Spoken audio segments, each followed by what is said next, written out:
Okay, today we're going to do some compromise running. We're going to do some squats, we're going to do some wall balls, we're going to do some bike, and then we're going to do some sprints.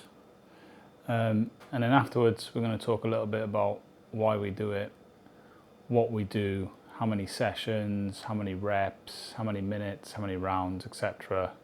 Which I'm not going to take you all through, but we'll go through some of the movements and we'll see how we get on. So normally, after a warm-up, I like to start with some squats, just to get the blood going, get the legs going, get the arms pumping, etc. So we're going to do 10 kettlebell squats. It's a 20 kilo kettlebell. So straight up, 1, 2, 3, 4, 5, 6, 7, 8, 9, 10. And then from there, I like to go straight into wall balls. Again, not going to do too many, just going to do 5 or so. 1, 2, 3, 4, 5. And then from the wall balls, we jump straight on the bike. And then normally we do some hard work on the bike.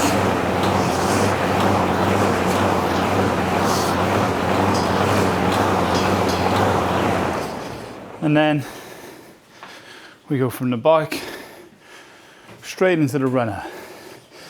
So at this point, our heart rate is spiked and we've compromised our run with fatigue.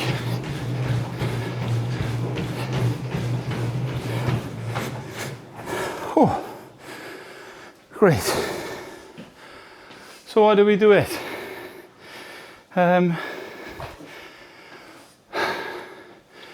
It's a concept that was born out of hybrid training, HYROX competitions, etc., CrossFit. And what benefits does it do for us? Well, as you can see, just from that short demonstration, I'm short of breath. The fatigue that it introduces is a great way to start to learn how you can engage your how you can increase your stamina or fatigue resistance. So if we were just to go into a normal run, we wouldn't have elevated heart rates, we wouldn't have fatigued muscles, etc., etc. There's a whole load of science around how it allows us to buffer lactate and increase our resistance and tolerance to lactate when we go through these types of training sessions. But ultimately for me, and again, all of this is a why do I do it and what benefits do I see, beyond just feeling generally fit and healthy and strong. I like difficult things, and I love running, I love lifting, and I like to push myself and I like to test myself. So it's me against me. So for me, it's all about the ability to do something difficult. And whenever I do these types of things with training partners who maybe not used to the types of compromised running and fatigue sessions that I put myself through, it's really evident about how far I can push myself versus how far someone who is not being exposed to this type of training can push themselves. Now that's true of all types of training. So if you're putting the hours in and somebody isn't putting the hours in and you both do the same thing, you're obviously, or in theory, should be better than them. But yeah, for me, it's all about doing something difficult. So what I might do is I might start a session with some press ups. I might go into my squats. Let's say we might do squats is just, an accessory activity or exercise. So we might only do 10, 12 squats. We go into wall balls, do anything from 10 to 30 wall balls. Jump on the bike, and then on the bike, I like to do 20 minutes of work, 20 seconds of work, 40 seconds of rest on the bike. Sometimes I might do that for 3 minutes, but sometimes I'll only do it for 1 minute. And then I like to jump on the running machine, and I like to put in a 100-meter sprint or maybe a 200-meter sprint. Sometimes I put a warm down with that, sometimes I won't.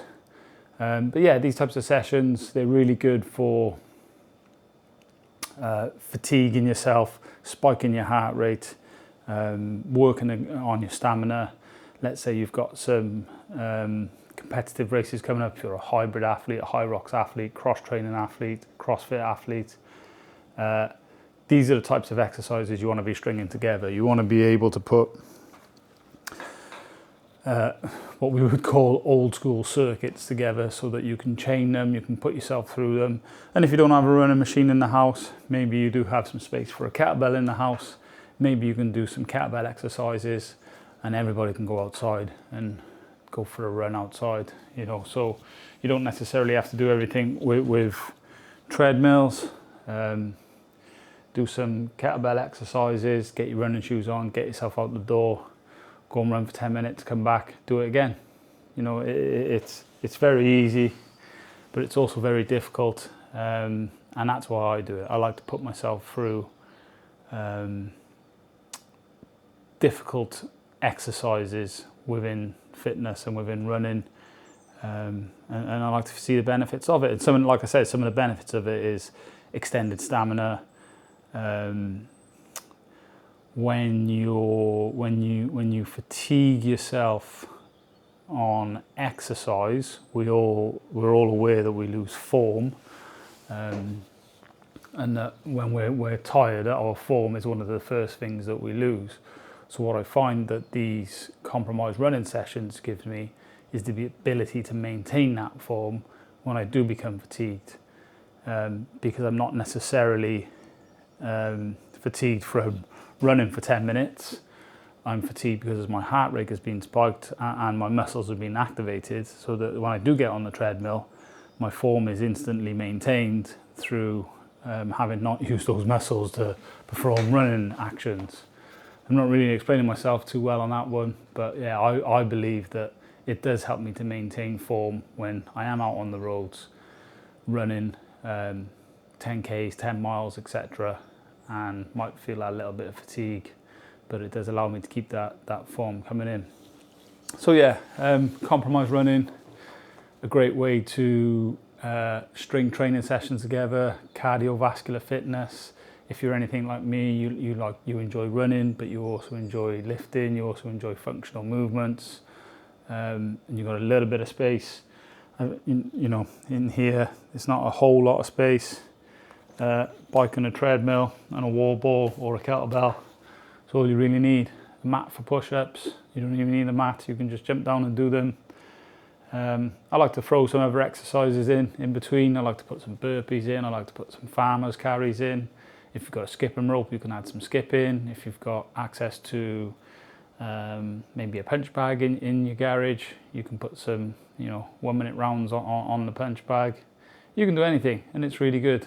It's really good for your mind, for your body, and yeah, nothing will feel as hard than a compromised running session. And when you do go to other gym classes, and when you go to maybe some competitions, you'll feel ready. You'll feel that you can do the things that you're being asked to do because you've already put the work in. Again, maybe obvious to some.